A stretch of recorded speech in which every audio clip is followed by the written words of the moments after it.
I can't marry you. He's my true what if, she cried, calling off our wedding for her ex. So I canceled everything and sued her for the deposits. Now the what if guy ghosted her, and she's stuck paying me back monthly. Hey viewers, before we move on to the video, please make sure to subscribe to the channel and hit the like button if you want to see more stories like this. Thanks. I thought I was one of the lucky ones. After 4 years together, I honestly believed Sophie and I were the kind of couple people envied, steady, compatible, predictable in the best way.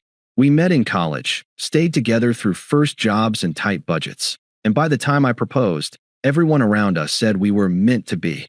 I believed it too. She said yes before I even finished asking. The proposal wasn't fancy, just the two of us at a quiet lake where we used to go when life got heavy. She cried, hugged me, said, "You always make me feel safe." I remember thinking, that's all I ever wanted to do. We set a date for the following summer. I handled most of the logistics, deposits for the venue, catering, photographer, florist. I'm a planner by nature. I like things locked down early. Sophie was more of a dreamer, scrolling Pinterest boards and making mood collages of wedding colors. I didn't mind.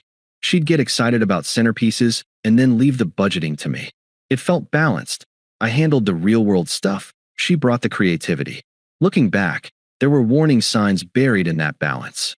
She'd sometimes joke, "You're the stable one, and I'm the emotional one." I thought it was just self-awareness. I didn't realize she meant it literally. In the months leading up to the wedding, she started getting distant. Not cold exactly, just distracted. Always on her phone. Always sighing about how fast everything's moving. I assumed it was pre-wedding nerves. Everyone gets cold feet, right? One night we were sitting on the couch, going through the guest list, when she just stared off into space. I asked if she was okay. She said quietly, "Do you ever think about what your life would have been like if you'd made different choices?" I laughed it off. "You mean like if I hadn't asked you out sophomore year?" She smiled faintly. "No. I mean like, if you'd said yes to someone else. Or I had." That's when I felt something tighten in my chest. "Where's that coming from?" I asked. She shrugged. "Just, you know how people have their what-ifs? I just think about mine sometimes."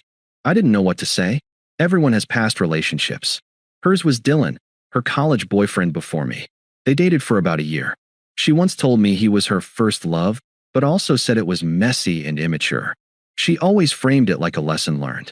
So I asked, carefully, "You mean Dylan?" Her eyes flicked up to mine like I'd read her mind.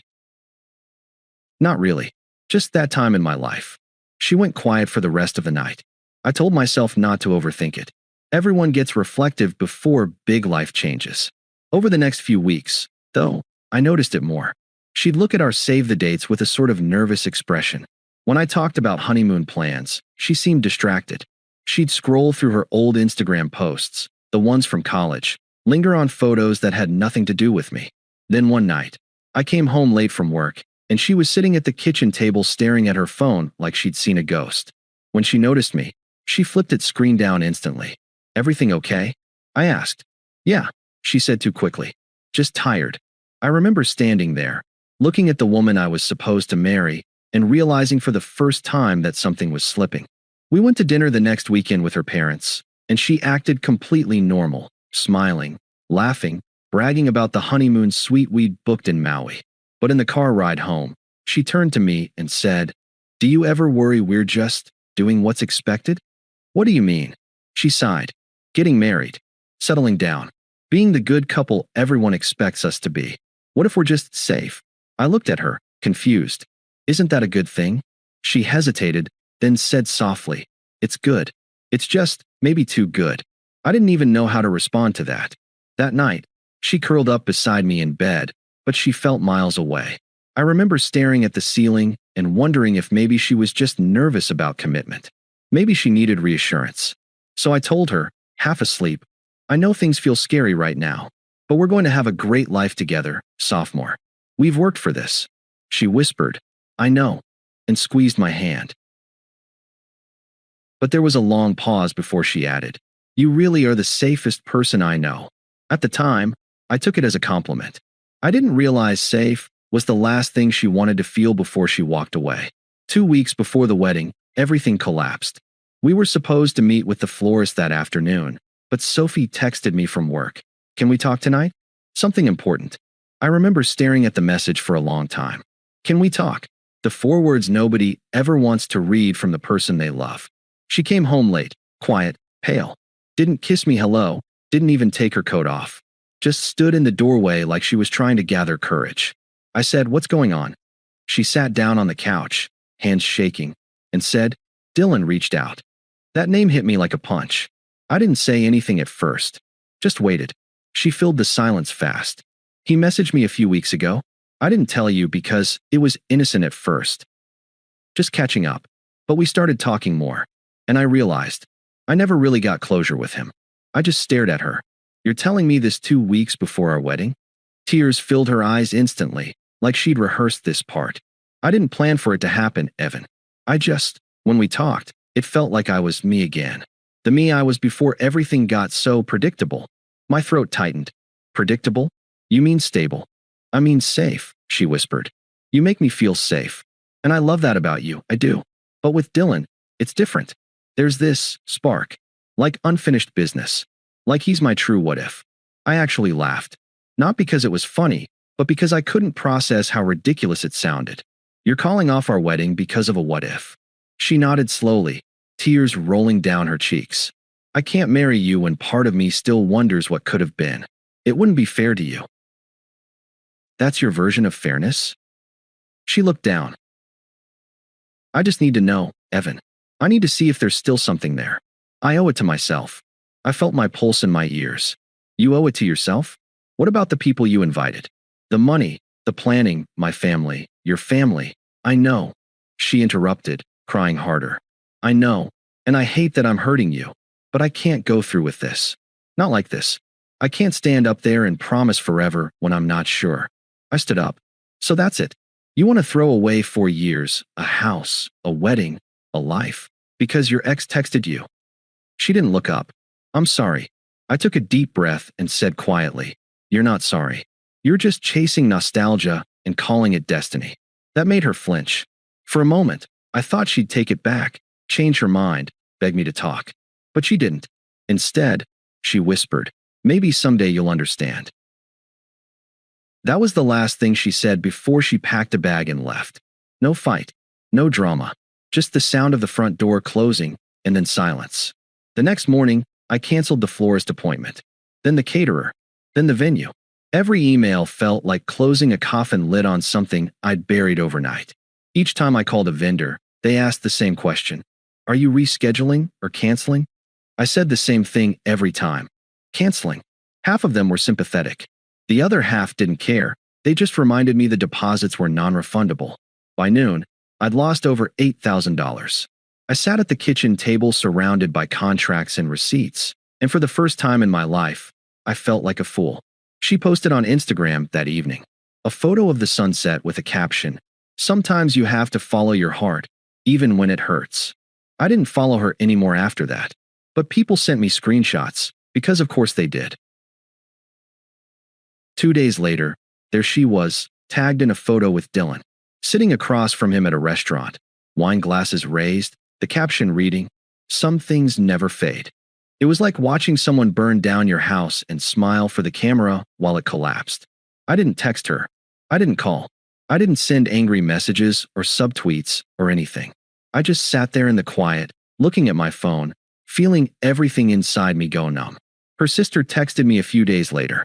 "She's confused right now. Please don't hate her." I wrote back, "I don't. I just don't recognize her."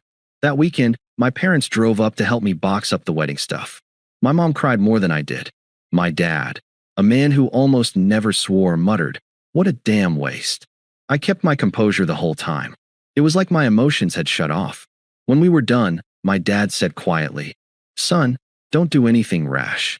Time will make her regret it." I nodded. "She already will." And deep down, I knew he was right. But I also knew something else. I wasn't going to just let her walk away without owning the consequences. She wanted to chase her what if. Fine. She could pay for it, literally. After she left, the house went quiet in a way that didn't feel natural. It wasn't peace. It was emptiness, the kind of silence that follows after something explodes. For a few days, I just functioned. Ate when I remembered to. Slept when exhaustion finally won. I didn't cry or rage or call her. I just kept moving because stopping felt like drowning. Everywhere I looked, there were reminders. The half-assembled wedding favors in the guest room. The Tux rental reminder email. A stack of unopened RSVP cards sitting on the counter. It all felt like evidence of my own stupidity. The thing that really broke me wasn't even the cheating. It was the way she left. The calmness, the self-justification, the complete confidence that she was doing the right thing. She really believed she was the victim of her own heart. After a week of staring at contracts and bills, I sat down with a calculator. The numbers weren't emotional. They were clean, precise. That's what I needed, something I could control. Venue deposit, $4,200. Catering, $3,600. Florist, $1,100. Photographer, $1,000. Miscellaneous, around $1,500.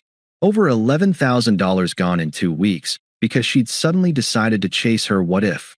I started reading through the fine print on every contract, trying to figure out what could be recovered. That's when I noticed something interesting. Everything was booked under my name. The vendors had my signature, my email, my card. Legally, the responsibility and the authority was mine. The next morning, I called my friend Marcus, who happened to be a lawyer. We'd gone to college together, and he'd been one of the groomsmen. When I explained the situation, he didn't interrupt once. Just listened. When I finished, he said, "You're not going to like this answer emotionally, but legally, you've got options." "What kind of options?" I asked. She broke an implied contract. The wedding was a mutual financial commitment. You both agreed to the expenses, the date, the intent. If she backed out, you can pursue reimbursement for her share. It's civil, not criminal, but it's enforceable. I leaned back. "So I can sue her?" He hesitated. "Technically, yes. Small claims court or mediation. I'd go mediation first. It's cleaner." I sat there in silence for a long moment. It wasn't about revenge. It was about accountability. I said, "Draw it up." Marcus sighed. "You sure?" "I'm done paying for her choices," I said. "If she wanted closure, this will help her close something." He chuckled at that, then promised to send me a draft by the end of the day. That night, I wrote Sophie an email. No emotion, just facts. Subject: Wedding deposit. Sophie, following your decision to call off the wedding, I've canceled all pending contracts. Total deposits paid, $11,375. Since you were equally responsible for these costs, I'll be pursuing reimbursement for your share, $5,687.50. Marcus has sent over a formal notice of mediation. You'll receive it tomorrow. I hope this resolves things cleanly. Evan, no insults. No guilt trips. Just math. The next afternoon, my phone rang. It was her. I answered, mostly out of curiosity. "Evan, what the hell is this?" she snapped. Her voice was sharp. No trace of the weepy tone she'd used when she left. "A financial summary," I said. "You canceled the wedding. You're responsible for half." "Are you serious right now? After everything that happened?" "Exactly because of everything that happened," I said calmly. She exhaled sharply. "I didn't cheat on you. I just needed to find myself. You're punishing me for being honest." I almost laughed. "Honesty doesn't mean immunity, Sophie. You made a choice. I'm just asking you to pay for it." "You're unbelievable," she hissed. "You think this makes you the bigger person? Suing your ex-fiancé?" I said no. It makes me a responsible adult who's done subsidizing your self-discovery. Silence. Then the faint sound of her sniffling. "I can't believe you're doing this to me." "You already did it to yourself," I said, and hung up. Over the next few weeks, word got around. Her friends, the same ones who had been posting heart emojis under her new photos with Dylan, started going quiet. Her family, on the other hand, called me relentlessly. Her mother left a voicemail saying, "You're breaking her down, Evan. She's just confused. You were supposed to love her through that." I deleted it without replying. Marcus handled everything. Sophie ignored the first notice. The second one, too. But when the third came with a court date attached, she finally texted me. "Can we please just talk about this?" "No lawyers." "We already did," I replied. She showed up at mediation looking exhausted, makeup barely covering the stress. She avoided eye contact the whole time. The mediator went through the expenses line by line. I was calm, polite, factual. Sophie's voice kept breaking every time she spoke, insisting, "I never meant for this to get ugly." At the end, She agreed to pay me back monthly, $300 a month until it was done. She signed the agreement with a trembling hand. Afterward, as we were leaving, she stopped me by the door. "Do you hate me?" she asked quietly. I shook my head. "No, but I don't respect you either." She flinched like I'd slapped her. And for the first time since she left, I felt something that almost resembled relief. Not happiness, not revenge, just the weight of being done. 2 months passed before I heard her name again. By then, the payments had started coming in, small, consistent transfers labeled court settlement. I never replied or acknowledged them. It was clean, distant, exactly how I wanted it. I'd started rebuilding my life. I canceled our joint gym membership, donated her leftover things, and moved to a new apartment closer to my office. No photos, no decorations yet, just space that felt like mine again. Then one night, Marcus called me out of the blue. "You might want to sit down for this." "What now?" I asked, half expecting another complaint from Sophie's parents. He snorted. "Nah, it's better than that. Dylan, the what-if guy? He dumped her." I paused. "What?" "Yeah, apparently. He ghosted her a few weeks after she moved in with him. Just packed up and left while she was at work. Her landlord called the cops because she was banging on his door screaming." I didn't say anything for a moment. "Then, how do you even know this?" "Mutual friend of a friend." Word spreads fast when the town drama queen gets humbled. I almost felt bad. Almost. 2 days later, she texted me. "Evan, can we please talk? I just want to explain." I ignored it. A week later. "I know you hate me, but I'm in a really bad place. Please, just 5 minutes of your time." Ignored again. By the third message, the tone shifted. "You don't have to be cruel. I made a mistake. But you loved me once, right? Doesn't that mean anything?" That one stung a little, not because of what she said, but because I realized she still thought she had emotional leverage. Like our history was some kind of safety net she could fall back on. She didn't understand that when she walked out, she didn't just kill our future. She erased the version of me who would have cared. Then, out of nowhere, she called. I shouldn't have answered, but curiosity got the better of me. When I picked up, she sounded wrecked. "Evan." "Yeah."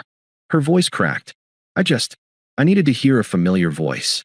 "Everything's falling apart." I leaned back in my chair. "What happened?" She took a shaky breath. "He's gone." "Dylan. He just disappeared. He blocked my number, changed jobs, everything. I can't find him."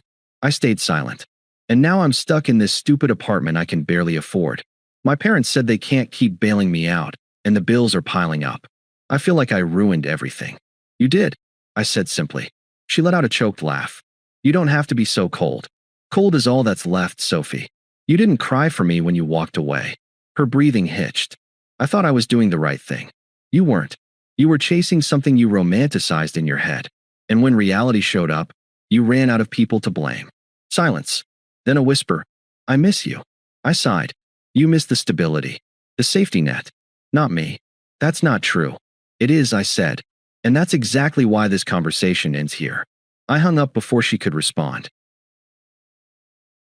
For a few weeks, she kept reaching out. Long texts about regret, late-night calls I never picked up, even a letter in the mail saying she was working on herself. I believed her for about 10 seconds, until I noticed she still hadn't missed a single payment. That's when I realized something funny. The only reason she was consistent now was because she had to be. A court order did what love never could, made her responsible. And honestly, that was all the closure I needed. 6 months later, I ran into her by accident. It was a random Tuesday afternoon. I was grabbing coffee downtown, and she walked in behind me. I recognized her voice before I even turned around. "Evan." I turned slowly. She looked smaller. Not physically, just dimmer. Like life had drained some of the light she used to fake so easily. She forced a smile. "Hey. Hey." There was an awkward pause. I could tell she was waiting for me to say something, maybe invite her to sit. I didn't. "How have you been?" she asked softly. "Good," I said. "Work's been solid. I bought a new car." "That's great," she said, though her voice trembled slightly. "I'm glad things are going well for you." I nodded. "You?" She hesitated. "I'm figuring things out. Still paying you back." I noticed. Her eyes dropped to the floor. "I know you probably hate hearing from me, but I really am sorry. For everything." I didn't realize how much I was throwing away until it was gone. I studied her for a second. The old me would have said something comforting. maybe even believed her.